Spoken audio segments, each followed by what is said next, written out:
This is the Monday Night Men's Forum. I am Matt of a FarmHopLife, and tonight we have Homestead of Pain.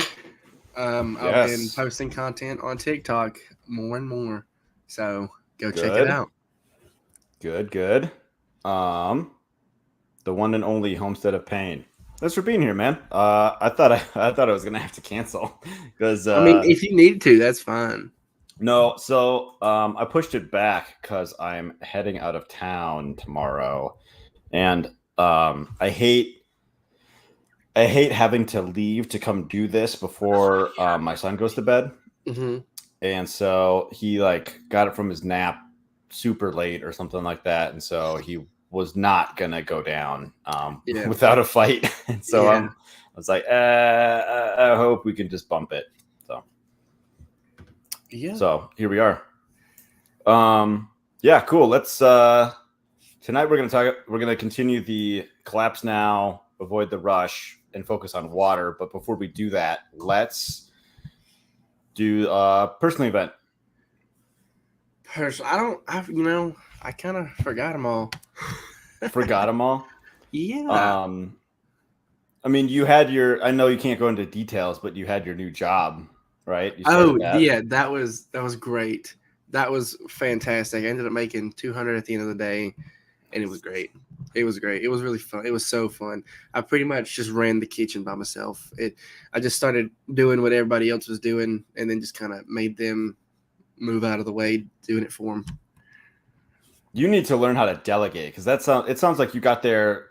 You had to get up super early and you stayed pretty late, right? Yeah. So I I, mean, it was I a got up. long day. Oh yeah. I mean, it felt bad because I got up at 2:30 in the morning, drove for about an hour, and then drove for another hour. Get to a point where if I don't want to know how to get there without having to follow somebody, I can just drive myself and it'll be just an hour. And then we got there about 5, and then we started to set up and started cooking. I was manning the grill. I cooked, I don't even know how many burgers and hot dogs and sausage and bacon and all that. And then I just started getting more energetic as the day grew on, and I was like doing more and more. This one guy, he was doing the window and making sure we had coffee, and then I just started making the coffee. It's like, look, I can make the coffee. It's good. Um, they were saying they're measuring out like 5 tablespoons, and I just measure those 5 heaping tablespoons. It's a cup, so I just do one scoop, make the coffee, move on. And then I started just listening to the window and just starting taking the orders from. And so he just basically sat down after 4 hours, and then the other lady who was helping, she was tired because they didn't go to sleep last night or the night before. And then she was making everything, and then I just started cooking and making and doing it all, taking the money, making the change. Yeah, it was great. You do something else, dude. I don't even know how to put it. Just like They were super excited, super thrilled, and happy with me. So I mean, they should have been. I outworked everybody almost, Sounds like it. and it was a slow day. So I think we sold about $1,200 worth of food, and that was a slow day. That was a slow day. Okay. Okay. Yeah. Hmm. All right. But you said it was going to get busier. Oh yeah, maybe 2 or 3 times as many people as it goes on. Nice. Do you get paid hourly or do you get tips or both? We get tips, and then we just kind of pool it and then divide it. Did you just take them all because you just did everyone's job? No, no, we just divided it all. I ended up coming home with more than I thought I would. I mean, I came home with 200 cash, so I'm not going to complain. If you Sure. count the hours I actually worked, it was probably like 16.5 an hour, and then no taxes. Then I have to, you know, factor in gas, Not which bad. wasn't a whole lot. Not too bad. Yeah, and it Nice. was so entertaining. It was so much fun. That does seem like your pace, Yeah, the it was. restaurant It was. part or It serving, I really guess. it really was, and I outpaced everybody else, and so I just kind of took over the kitchen. I'm surprised you have the patience for a garden. That's why I don't stop. Plants, I suppose you're constantly planting new things for succession planting and whatnot. I try. Plants are like most are the slowest things in the world. Yeah, you have to Um, learn some patience and care, but I do try. Dude, just wait till you have kids. Yeah. It'll just seem like a week or a day is a week or something. I don't know. And then they're too old. And then you get sad. Yeah. Yeah. But Then you just have another one. then you just then you're succession Yeah. implanting. You just constantly have babies. Yeah. Yeah. My personal event, my wife picked up our half peg, and then I posted a picture on Twitter and Instagram.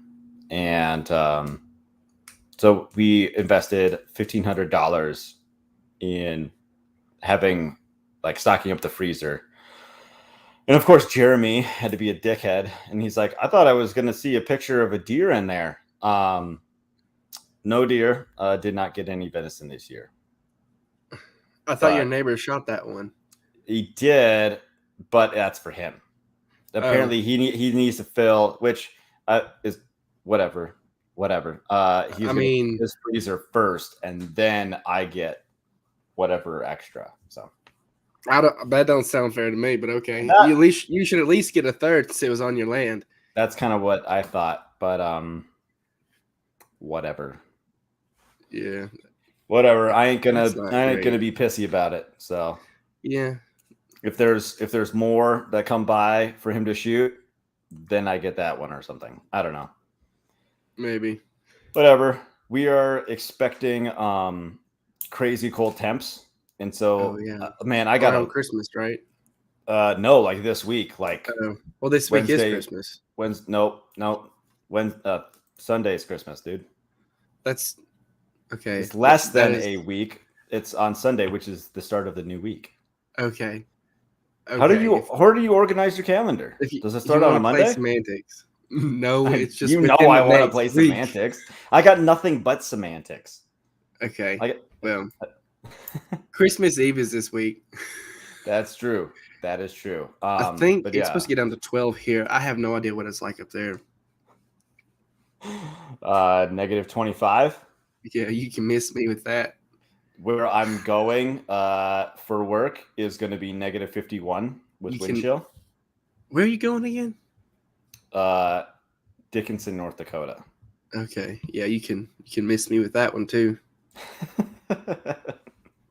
Yeah, I saw. I don't know how it came by. I saw it was a trucker on TikTok about him like sitting in a Walmart parking lot, and man, it looked like North Dakota in the winter. And I'm not terribly thrilled. I'm like, half my bag that's packed is in case that we get, because we're driving.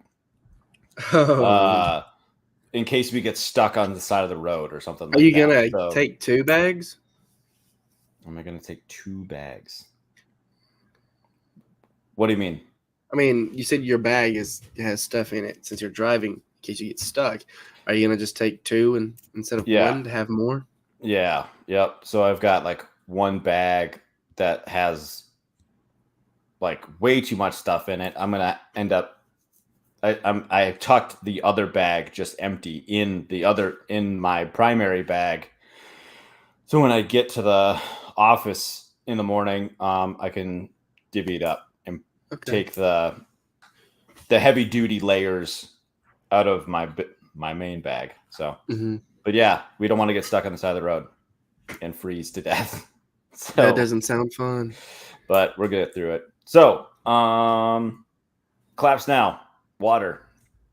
This one's interesting because I'm bad at it. This one's that I personally don't have a active storage method of water. Yeah, we don't have any at all.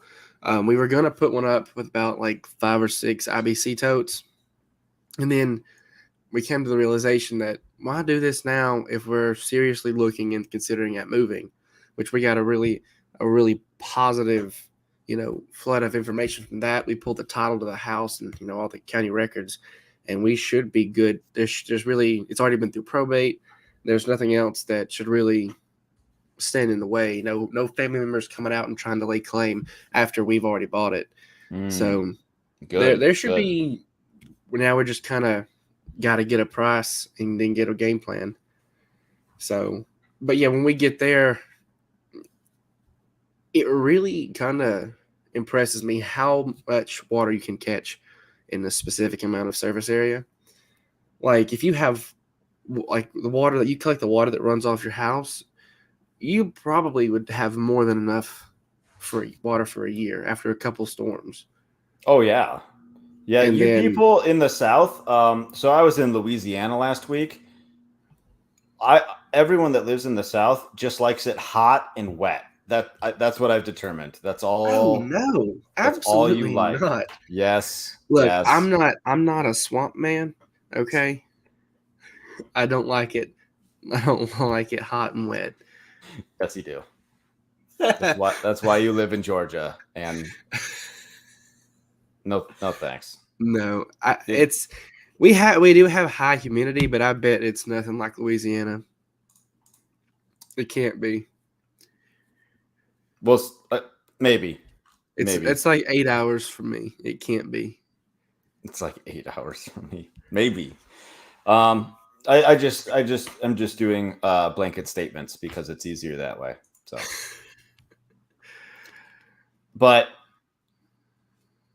yeah, I was kind of impressed how much water you can basically just like trip over down there because it was very clay, Yeah. like lots and lots of clay, and so the water is just sitting on the top. It's not penetrating the ground. It's got like nowhere to go, and then it Yeah, so rained a we have lot. several fields here around us that they'll get completely flooded. Maybe just the whole field get completely flooded at like some low spots because it's got runoff from the road, the train tracks, and all the bunch of stuff, and it'll just sit there for maybe a week or two before it goes away. Well, where I live, we get 19 inches of precipitation a year, and so we are going to actually hire a guy to do a plan, to build a plan for us to be able to store more water. Yeah. Do swales and maybe like little catchments here and there because there's some unique features on the property. We get about 45 to 50 inches of precipitation. I would drown to death. Sometimes I do. You know, it's my hair. I hate it because it messes up my hair a lot. It's not great for my hair.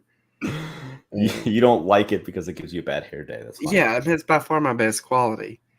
So, ooh, look at this. We got long story here. Awesome. We can hear some gravel. Hey guys. Welcome, long story.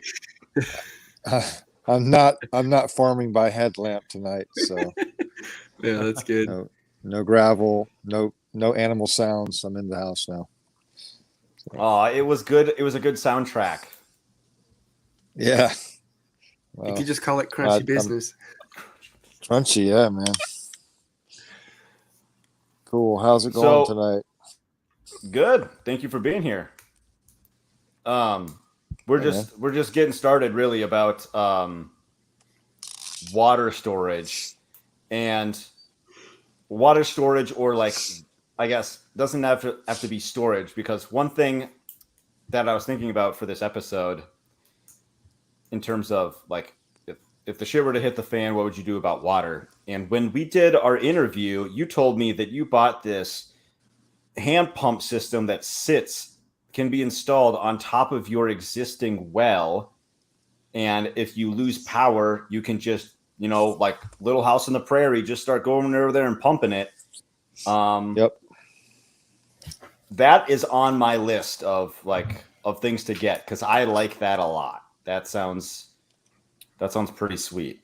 But if the well dries up, then yeah, that's one thing we don't have is a well here, nor I think at the place we're going. There was one dug, but we don't know if it's usable. You haven't got it tested? No, it does. It's basically just a big hole in the ground. It is from like the early 1980s early 1900s, like 1940s, 1920s. Gotcha. We're thinking about two different wells then. You're talking about an old school well, and I'm Yeah, thinking of one that with like a 4-inch, a good 5-inch one. casing. Yeah, a good one. So, long story. What other methods do you have for water? Well, I've got quite a story with water. So when we Is it, lived in is it this, long? it is a long story. Now, when we lived in suburbs, I had 7 rain barrels attached to the downspouts of the house, and then I had 12 55-gallon barrels filled with water that we um, sanitized using essential oils and hydrogen peroxide. We didn't want to use any chlorine. And so we had the way that I figured it with that amount of water, we would be able to handle the needs of the family for, somewhere between 1 and 2 months without any water from the outside. We also had, Berkey filters and things like that, which, some stuff came out recently that Berkeys aren't what they were cracked up to be. But, I we've have used heard them for a that. long time and they've worked well for us. So I don't know, we haven't had Isn't them it just tested. like certifications? Really, that's Uh, the hoopla about well, that. I think it has to do with certain chemicals, and I'm not sure what to make of that because I'm more concerned about, microbes and chemicals where I am. Although, in other scenarios, certainly chemicals would be maybe a It, major issue. But it right could be the here, chemicals that they use to make it and the materials they use to make it. I think some thing about it was, the plastic breaking down over time. yeah, I Hmm. saw something about it couldn't take out choline.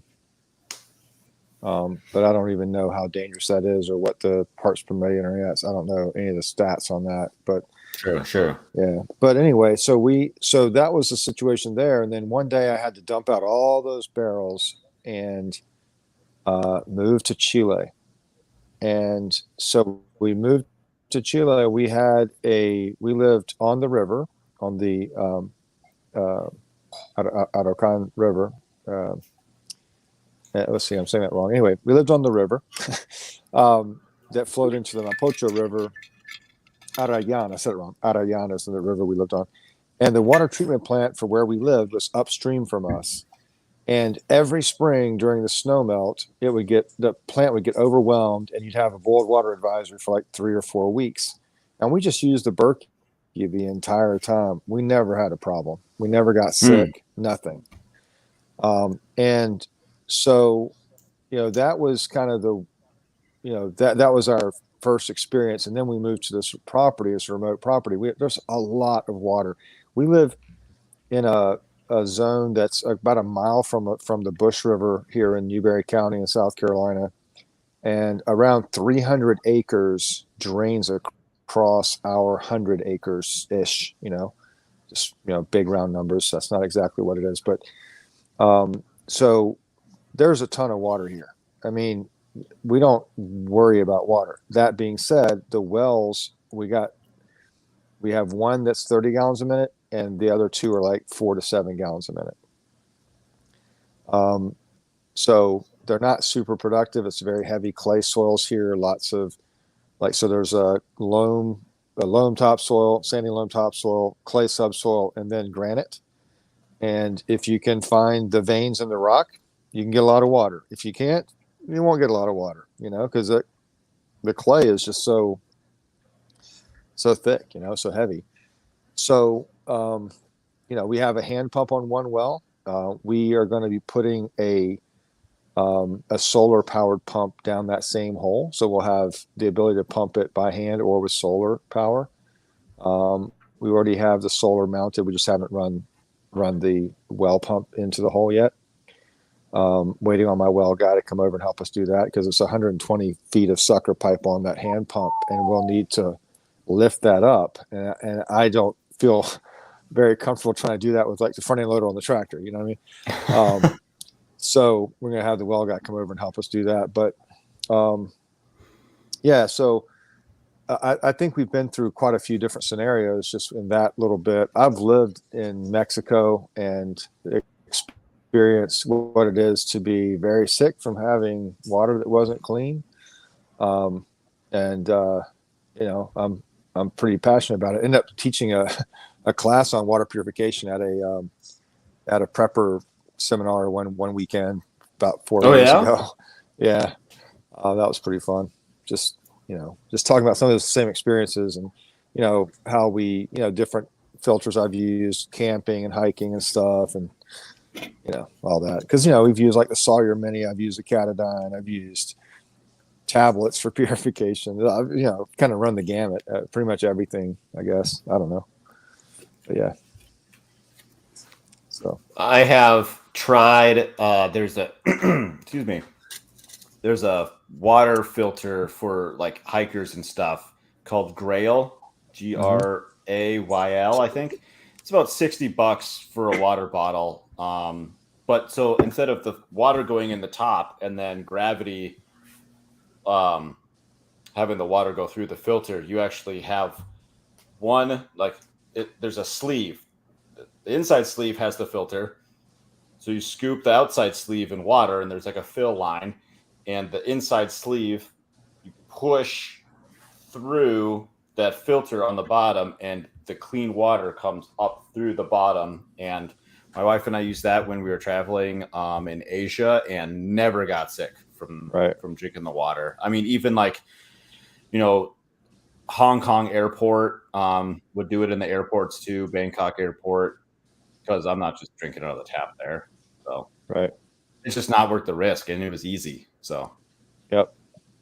And I think there's quite a few filters that are effective, and it's just a matter of selecting one and then taking care of it, making sure it's cleaned and all that. I mean, I think the biggest challenge and danger with almost everything to do with survival is not maintaining your equipment, like everything from tents and sleeping bags to water filters, anything that you're using that you depend on for your basic necessities can deteriorate through use or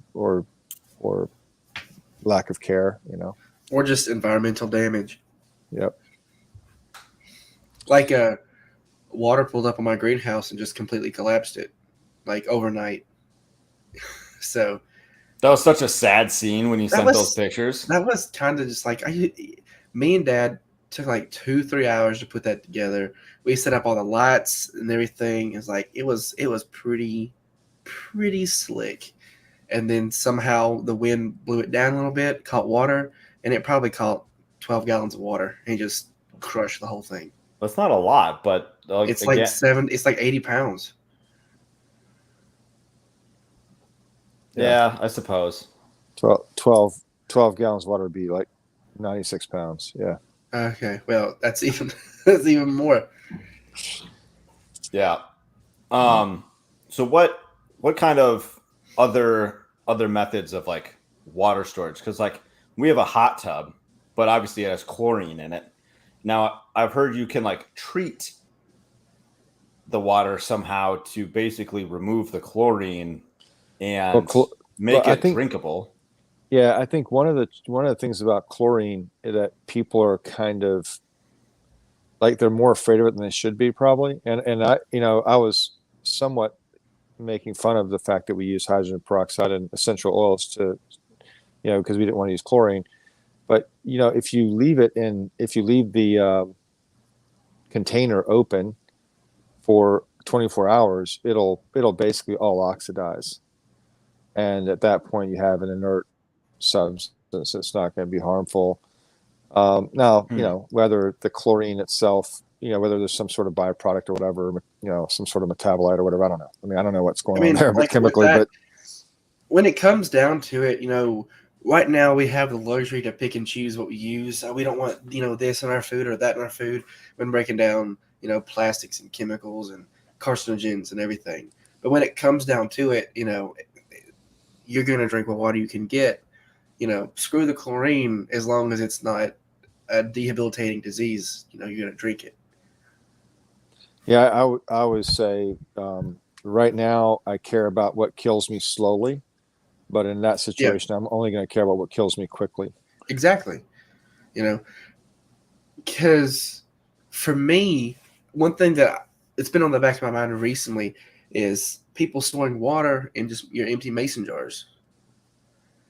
But I have 790 mason jars. That's a lot. That's a lot of place to have to store all that. Yep. And then so it'd be different if they were all in use in the pantry, but in storage, it's just kind of sitting there. They're packed up nicely in boxes. But what happens if a shelf breaks? You've lost a whole lot of mason jars. I started saving like gallon jugs from the store after we'd finish off a gallon of milk, and then I would clean it out and put water in it, and then just a few drops of chlorine, like 5, I think was the ratio, 5 or 6 to a gallon.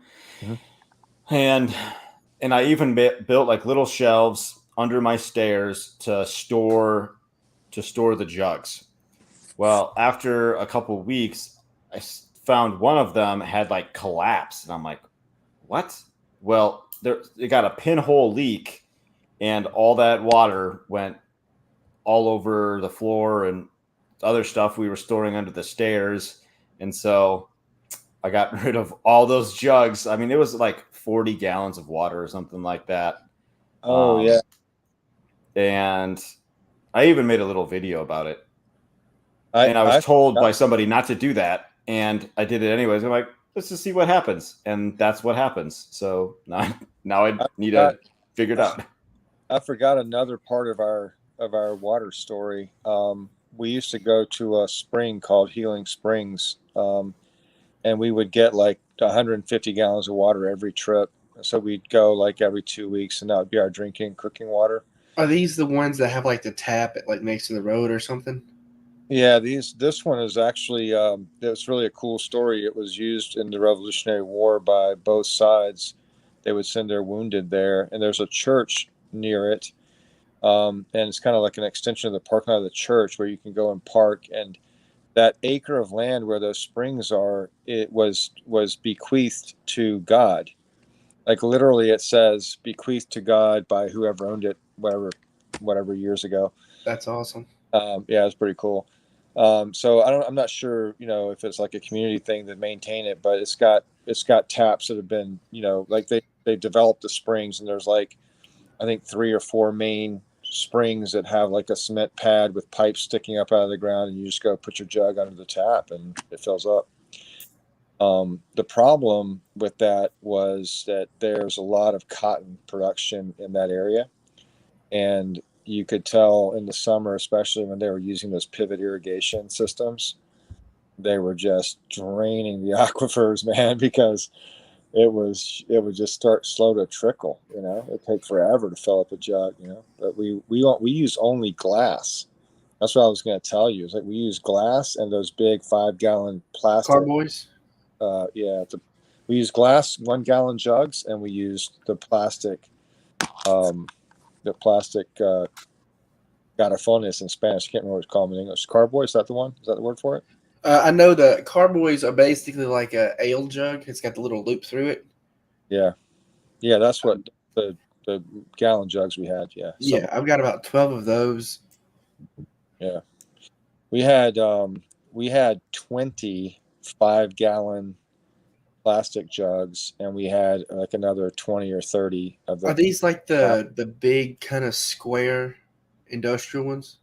Not square. They're round, like the ones you get in the grocery store. Like if you want to go get, or they have like in an office, they turn upside down in the thing. Like a Culligan. Oh, okay. Yeah. I was looking at getting the square ones from Walmart. About like they hold like like 3 gallons 2 gallons each or something like that, and you can stack them. That's what I was looking at for water storage, but haven't done that yet. So, well, I think that it probably makes sense to keep, even when you're in a situation where I am, where you have access to plenty of water, to keep, couple of gallons per person for 3 or 4 days worth handy. Right. We have quite a few backup processes that we can enact to keep our well running. Combustible or what do you call it? Man, I don't know why I'm thinking in Spanish right now, but I was going to say combustible, which is fuel, but we have like gas or diesel generators, and we have some solar, and we have the hand pump. We have ways to get water out of the ground, but having a few gallons on hand, like if something happens and the well freezes, like with the super cold weather we're going to have here, and I know super cold for me is relative, but it's going to be like in the mid-teens this weekend. If the well were to freeze, it'd be good to have 10 or 12 gallons of water handy that I can just get to and flush a toilet, drink, make some soup, whatever. So I think it's prudent to have some stored, kind of no matter what your situation. But, yeah. So, one of the big things with water storage, not just for yourself, but it's for the stuff you eat and get things from you do eat. So what I sent Matt through Telegram is what I got from work that I had, and then I turned them into water feeders or waterers. One 16-gallon, and then the rest are I think like 7-gallon. And so I could fill all those up and then just kind of have them there, and then I can just switch out their water and just change it around without having to do too much. And then if it ever comes down to it, I could drink it. Yeah. I have a food grade, yes. I have a food grade IBC tote that's black. Yeah. Apparently, if you leave water in darkness for like 60 days, all the bacteria and stuff die. Apparently, that's how the wells, how wells are able to be anti. So, one of the guys, he had 2 of them. He let me have one of them. He was telling me, about that feature of them, and I was like, oh man, that's pretty cool. So it came right down to it. I could just fill that thing up, wait 60 days, and there you go. And then just filter it through like I forgot the name of it, but you put rocks and charcoal and sand and all that, and then just filter it through that, and then if you need to, process it again, and then you're good. Yep. There's a lot of people probably like, well, water takes up, like to store water, it takes up a lot of space and it's heavy. So like, where would you put it? Like, so, or they just, because of those reasons, they just don't want to do anything. Well, it's like, yeah, there's not a whole lot that has to go wrong for you to have dirty water or no water at all. So yeah, my old boss, at their brand new house, they had their well dug, and it lasted about a month, and then all of a sudden it just started pumping sand, like just nothing but sand.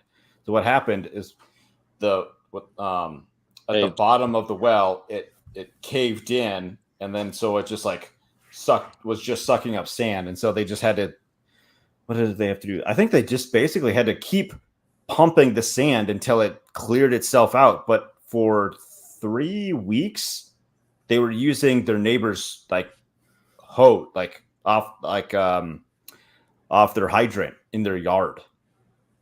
Yeah. And so like that, I mean, yeah, a lot of people would be like, I don't have a well, I'm on the city, I'm fine. Well, it seems like once a year my parents' place has like a boil water advisory, and when those get put out, it's because there's something wrong with the water now, not like, in a couple days you're gonna have bad water. Like the water's bad in your coming out of your tap now, and so you've already been drinking contaminated water, and it's too late. Like, yeah, should have been filtering it beforehand, not waiting until you get told to filter it. Well, I mean, I think municipal water supplies are pretty suspect anyway, from the point of view of, I mean, there's a bunch of problems with them, especially the old ones. But you can have everything from the things they add to it, like fluoride and chlorine. Mm-hmm. But it's good for your teeth. Yeah. it lowers your IQ and all that. Yeah. Gives you bone cancer. And then you have the issues of, the pipes themselves and what kind of contaminants are being shed into the water by the pipes themselves, whether they're either biological contaminants or chemical contaminants like lead in Flint, Michigan. I mean, that's a disaster, right? Yep. And there was something in Jackson, Mississippi too recently. Yep. The problem there. That was just a mess. That was just a clown world mess. I don't remember exactly what the issue was for Jackson, Mississippi. They replaced all the people who knew what they were doing. Oh. Basically. And I've also heard, stories of like alarms going off because someone got a decimal wrong, in the system, and they added like a whole bunch of whatever it was, soda ash or whatever it was, to make it more alkaline. Oh gosh. And the problem with that so much that it's going to get to you and it's going to be too alkaline for you or too acidic for you. The problem is that change in chemistry can actually affect the things that leach into the water from the from the transport mechanism. The surfaces, that it comes in contact with just to get to you, sure. So I don't know. I mean, again, I'm not a chemist. I'm not an expert on any of this stuff. I just am very generally suspect of when the government's involved in providing me with stuff, I kind of trust, verify. Not a bad way to go. So I have to drive to Missoula now for work, and when I have to drive through Reserve Street Bridge, for those who are familiar with it, it stinks because the water treatment plant is right there, and I don't know why treating water has to be so stinky.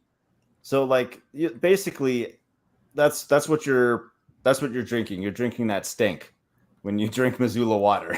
Well, have you guys ever, there's a P&G makes a water purification packet that has a thing in it that causes all the solids to kind of coagulate, and then it drops to the bottom. Have you ever seen this thing in action? No, it's pretty cool. But they have this thing. It's P&G makes it. You can find them on Amazon, other places. If you're going to buy them, make sure you get them that are recent manufacture, because it's got a 3-year expiration date. You don't want to get something that's like already 2 years old, But basically, you can take like muddy water, dump a pack of that in it, stir it up, wait 10 minutes, and it'll be clear as can be. And it's got a Does it just settle to the bottom? Yep. And basically, the municipal water systems work that way, especially the ones that pull water out of like rivers or whatever. Now, if they're processing sewage, that's a whole different thing.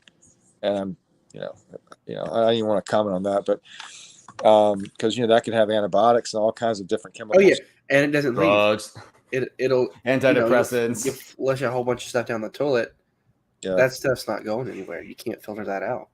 But if they're using like river water, whatever, or lake water, whatever, they'll use that precipitant in the large tanks. It'll cause everything to precipitate out, and then they're pumping water off the top of that. So they're the cleanest water, and then they run it through all the chemical treatment and additional filtration, and then it goes out into the distribution system, the network.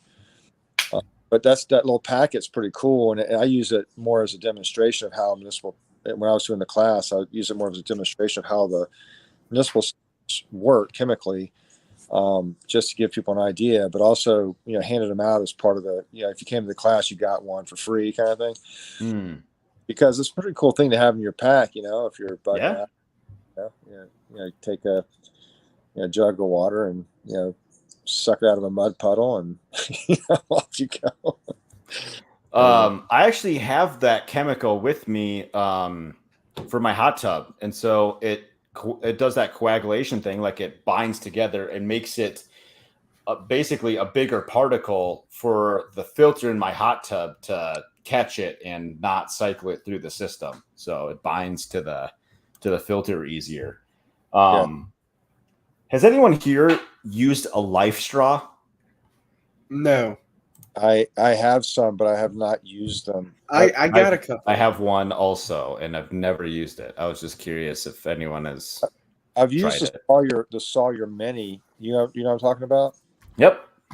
Yeah, so I've used that, and I've used it both using the straw and also using it basically to filter through.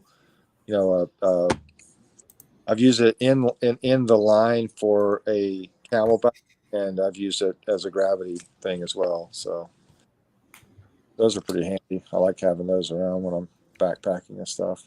Long story. It's kind of funny that you are so particular about your water, because I am too. It's like one of my weird things that I like to brag about. Like, we have really clean water here. Because, like, dude, when we first got our well put in, we opened up that hydrant and it was just brown. I mean, it was super rusty. I mean, it was like the safe level of iron determined by the EPA is 0.3 parts per million. We had 6, not 0.6, 6 parts per million. and so You should just sifted it and started forging with it. Good. And so we had this system set up, and I was replacing the filters like every 2 months. And finally I went to my wife. I'm like, we are burning through cash just replacing the filters here. And so we ended up spending $1,000 on an iron filter. That's all it does, is just filter iron. And then some a-hole came by and said, because our water is also hard, and he's like, oh yeah, water softener would have done both those things. I'm like, I was told that my iron content is too high for it to filter, for a water softener to filter out the iron. He's like, nah, it would have done it fine. I'm like, son of a bitch. Yeah. So, but I didn't want to deal with the salt anyways. But I guess there is a new system out there that uses citrus in a filter, like a cartridge filter, to make the water soft. It's like Nova or something like that. I'll look it up quick for anyone that's interested. But I feel like cartridges are easier to deal with than salt.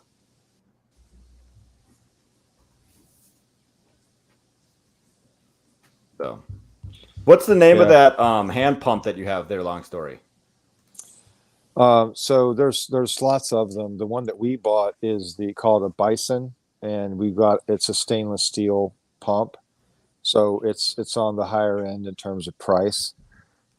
There's others like the Simple Pump and others that are much less expensive.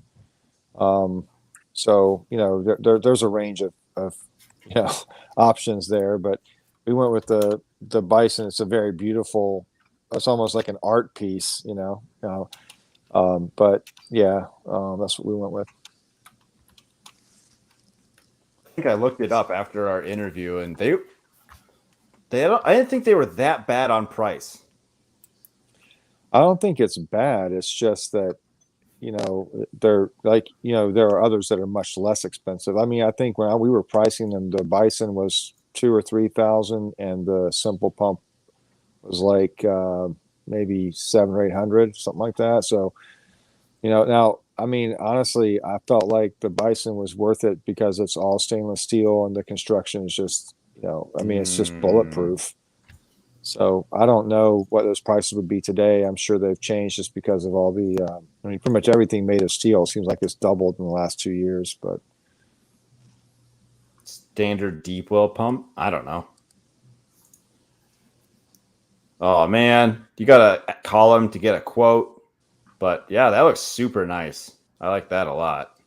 I don't like it when they do that. I wish they just give you like this price point to this price point. So you have just an estimate in your head on what it would be. You said it was like $2,000 to $3,000 at the time? Yeah, I want to say it was that. We bought the sucker pipe and everything as a package, and it was a little bit more than that after we added all that in. But I think it was around 3, I want to say. But that was in 2000, probably 16, Ooh, 15 or 16. But they're more. But they're way more. Yeah. Yeah, I would think that they're quite a bit more now. Well, I'll submit a quote so I can tell everybody how much it costs for a standard deep well, because I think that's what I would need. Yeah, But that well that we put it on was 350 something feet deep, and the sucker pipe is 120 feet. So we, that sucker pipe it goes down enough to where you can pull. I want to say you can pull like 70 or 80 gallons. Let's see. I'm not thinking right. But anyway, there's quite a bit you can pull out of it, draw out of the well before you get, the sucker pipe would be not touching water. Um, even assuming it doesn't really refill, but it does refill, like I said, between 4 and 7 gallons a minute. So, you'd have to, if I'm running a pump that pumps 30 gallons a minute, I could run it dry for until it refills, but I'm going to put a solar pump on it that only does like 6 or 8 gallons a minute, and I should never have a problem. sure. And I'll never have a problem with the hand pump. I just couldn't pump fast enough to ever do that. But That's true. This is that one brand that I was thinking about for the soft, like a water softener using a cartridge, like you can see, instead of using salt. So that's that. Anyways, I don't even know how you pronounce that. Nuovo, Nuvo, H2O. But I'm trying to think of. Do you guys have ponds? Is there a pond on your property? Yeah. So there's actually a pond on our property now in the back. It is completely dry because the guy who tried to make it bigger dug from the bottom and kind of broke the clay barrier that kind of keeps it in. So we'd have to repack it with Reseal it. clay, dig it out a little bit more, and then reseal it. And because the spring's still there, I dug a hole maybe a foot down, and it's full of water constantly. And then, but we're leaving in the next, year or two, hopefully. But my grandmother has a runoff pond that I think there's a spring attached, but it would have to go through like heavy filtration before I would really drink it, because it's like it's like right off the highway at the corner, and so yeah, there's that. It's healthy. There's frogs and fish and turtles in it, but I would just really process it first. Oh yeah, of course. Yep. But then another thing though is, if you have any sort of like enclosure for your animals to get in, if you just hook gutters to it, and then just have barrels and maybe have it even connected to their feeders, and then maybe just put in like a couple drops of bleach for them, and then that's a way you can keep them watered. yeah, I guess we have a lot of water collection. I haven't done it here at the building we live in, but we have rainwater collection on the little shed where we keep the solar equipment, and that keeps a 55-gallon drum easily filled. I want to add more to it, but I haven't gotten around to it. But rainwater collection is fantastic. We had, like I said, 7 rain barrels at the suburban home we lived in, and I mean, we watered the entire. We had about 300 square feet of raised beds in a backyard. It's a tiny little backyard, but we had 6 chickens and all these raised beds, a bunch of fruit trees, and we watered all the plants out of that. Even when we had droughts, we were basically fine to continue watering out of them. Just that 300 or 400 gallons of water was enough. It's amazing how far it can go. So what about how do you plan for livestock? Like just do the math essentially? Yeah, well, we have dairy cows, so that's that's a challenge because they need 30 gallons a day. Holy cow! Dang. Yeah, That is a challenge for sure. Is that every day they're in milk? yeah. I mean, I don't know if it was like they need access to or they will consume that, but I think on some of the hotter days they're drinking, a lot. I mean, I can tell you when we fill up a 60 gallon stock tank, yeah, they'll empty it. Two of them will empty it pretty quickly. Wow. When cows drink, I feel like they drink half and spill half on the ground. So maybe it's really more like 15. They just need to. Could be. They just need to be more careful. Teach them how to drink through a straw. I'm trying to think of some other water storage and filtering methods that we haven't covered yet. Well, or I'll reasons mention why you would. I have one more thing I'll mention about water storage. Those barrels that we had in the suburban home, we kept them, and now they have been painted black, and they're sitting along the south-facing wall of our hoop house. Trying to use them as a solar, basically Heat thermal source. mass to Yeah. shed heat at night. It's not as effective as we hoped. It's just I don't think it's enough mass, to be honest with you. I think if we had, instead of 12, if we had enough to basically cover the entire wall, it'd probably be significant. But 12 on a 60-foot wall just isn't enough. We probably need 35 or something. But anyway, that was an idea that it just wasn't enough. Now, the other thing though is we do have two 55-gallon rain barrels filled with water sitting under one of our citrus trees to protect it from the frost, and that does work very well. You just set it next to it? It's literally sitting. There's two of them sitting on either side of it, so they're both kind of under it. That's kind of cool. One thing that I saw a guy do on a permaculture farm is that he was using a body of water as he's got the thermal mass of the body of water, but then he was also trying to heat up like this south-facing hillside. And I don't know if this is legitimate or not, but he said that the sun reflecting off the surface of the water and bouncing off of it and hitting the side of the hill would help in this little microclimate that he built or something like that. Is there something to that, or is that a little bit of a reach? I don't know. It sounds like it could do something. You can burn an ant with reflection through a microscope. Are you using water as a reflection? I mean, is that not what he's doing? I think there's probably something to it, but I would think that the effect is very small. But a lot of those microclimates, the effect doesn't need to be large. So maybe it's fine, Or he just thinks it's fine.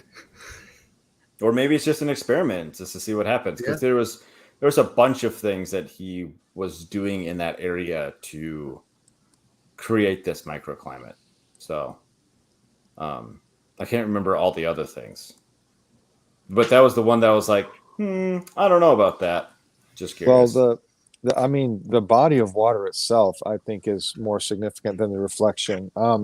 My sister lives on a lake, and they can literally plant citrus, next to the water, and even in our 8A, climate, next to the water, it's like a microclimate basically that is more like an 8B or even a 9 in terms of winter, and so that's a much better.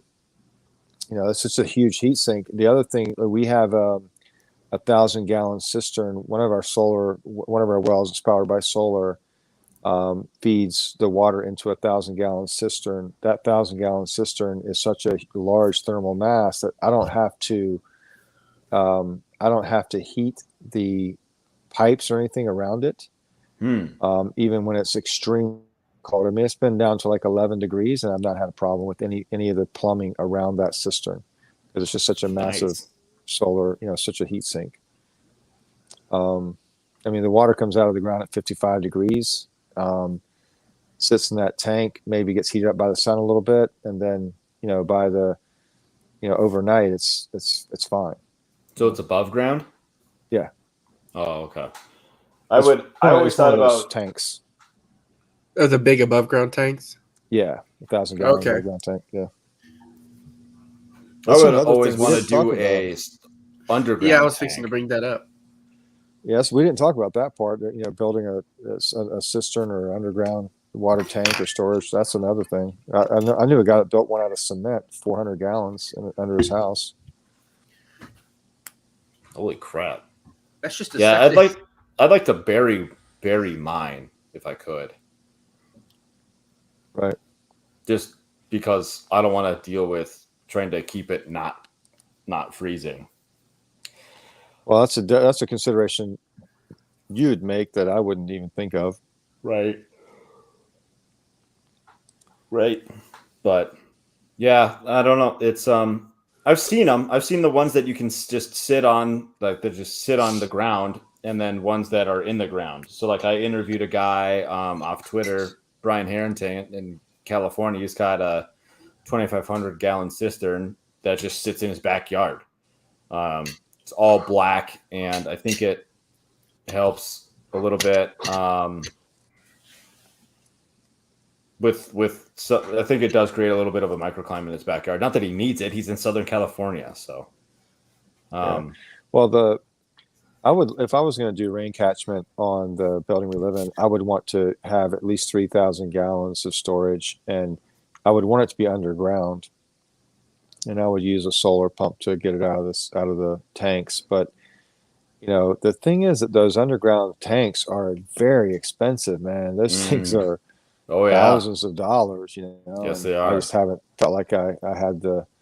Like, I don't feel like I have the necessity because we do have lots of other options for water, but it would be really cool if we had a really bad drought for 6 or 8 weeks, and in the heat of the summer, it'd be great to have that as a resource for watering plants or animals or whatever. But yeah, I haven't pulled the trigger on that. Yeah, that's the big thing that's keeping me from doing that is the expense of it all. That's a lot of plastic. That's a big mold that they use to make those things. So yeah, I remember pricing it out, and I would just go, whoa, never mind then. And that's just to buy the damn tank. That's not even to hook it up or dig a hole or anything. So yeah, should Yeah, have done it when I was building. yeah, 2,000 gallon. I just looked it up real quick. There's one on eBay, 2,000 gallons, $5,000. What? Jeez, that's nuts. Yeah. Well, did you guys have anything else that you wanted to talk about, or we didn't mention, or anything? I think we pretty much got everything I was going to say. Yeah, I agree. Hunter, you too. Yeah, man. Just do something about it. Don't wait. Don't avoid the problem. Just go through and at least do something. We talked about a lot of different ways you could have water storage. Just pick one and have a small amount of it. Yeah, I mean, I think I'm a big fan of what you're saying there, Grant. Like if it's 2 gallons of water under your kitchen sink, that's a start. Yeah. Like, don't be shy about just starting with the smallest amount. I mean, rule of thumb is 2 gallons per person per day. How many people in your household times 2? Start with that, then add another day and another day, and then you got 72 hours, and then try to build up to 2 weeks maybe. That's a good rule of thumb, I would say. 2 weeks should get you by most things. And in a real crisis, living in a hurricane zone or earthquake or whatever, in a real crisis, you could make that last a little longer than 2 gallons a day would probably be more than you have to have. But yeah, like I did the math. That's like 36 gallons of water. If you just have an open 55-gallon barrel, it's just at the corner of your house, just collecting water when it rains. Throw a lid on it, drop some chlorine in it, and then you're good. You're done. Yeah, that's not bad. Occasionally use it for something, and then let it fill back up. And if you have water rights somewhere, that's good too. Yeah, one thing I will add, if you're going to do rain catchment off of your roof and your gutters, you'll want to try to look for a first flush system that will flush some of the debris and stuff out before it Mm. starts to collect it. You talking about the thing that sits on top? Well, there's two things that are common hardware. One's a diverter, a downspout diverter, which is what I use, but I didn't care about filtering it. Um, and then there's a first flush system that basically takes the first rain that flows off, all the bird poop, leaves, and whatever, and it flushes it down a different pipe. And then there's a float that valve. Usually, it's a float valve that pops up and then blocks off that first flush That's neat. part of the tube, and then it flows into your cisterns. Is it That's this something I first didn't one? mention. Geez, dude, I'm doing this on my phone. I can't see it very well. Oh shoot, sorry. Yeah, something like that, I believe.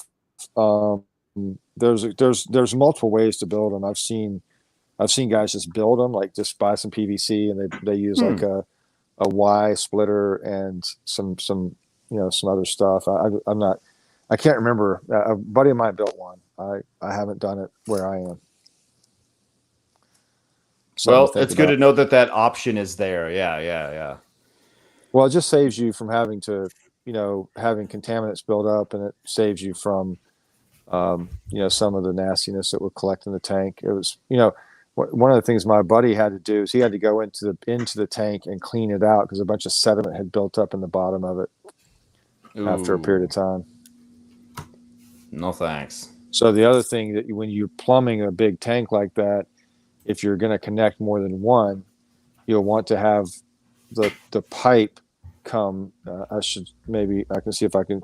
You want the pipe to come up like a U, so that you're not getting water off the bottom. So have the pipe vertical so the water flows into it like this. That'll help to also avoid transferring sediment between tanks or into the whatever pump system you're using. Like a P trap? Kind of like that. Hmm. Yeah. So there's just some tricks like that are good to keep in mind that as you get more advanced with it, you might want to look at. We like to get advanced around here, right, Grant? I don't know. I don't know. Well, hey, man, I had a mentor that used to say, "Ready or not, begin now." Yeah. And I had another. I'm going to steal that. Yeah, and I had another basketball. My basketball coach when I played in college, he used to say, basically, right or wrong, make a decision. Yeah. So, like he said, right. What he would say is right or wrong, commit. He was talking about when you're getting back on defense. He said if you don't commit to one player, then the other players on the team don't know who to commit to. So, right or wrong, commit to somebody, and then the other guy will come, fill in the gap. Sure.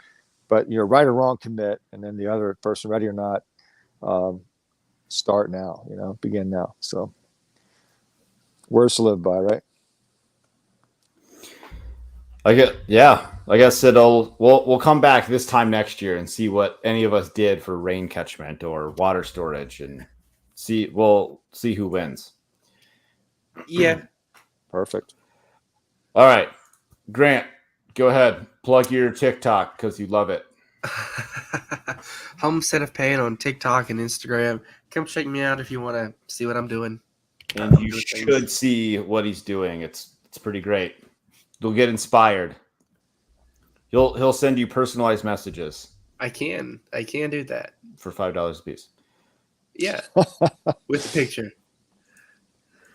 Long story. Go ahead. Hey man, we're on Facebook. We're working on a webpage. Find us on Twitter or Facebook. Let us know if you want anything here in Central South Carolina. Mostly pork and poultry. Pasture-based, non-GMO, sustainably raised meats, and check us out. Awesome. And I am Matt of a FarmHopLife. You can check us out, farmhoplife.com. Thank you guys for being here, and thank you everybody for watching and listening. Next week, we're going to do a year in review. We're going We're going to take a break from the Collapse Now series and just talk about how this year went for everybody. So, I've already been thinking about your what I'm going to say. failures and your successes. Mostly your failures. I don't have that many this year. You will fail at something in the next week just for something to talk about. I mean, on purpose? Yes. That's not possible. Break up with your girlfriend. No. All right. See you guys. Later. All right. Talk to you later.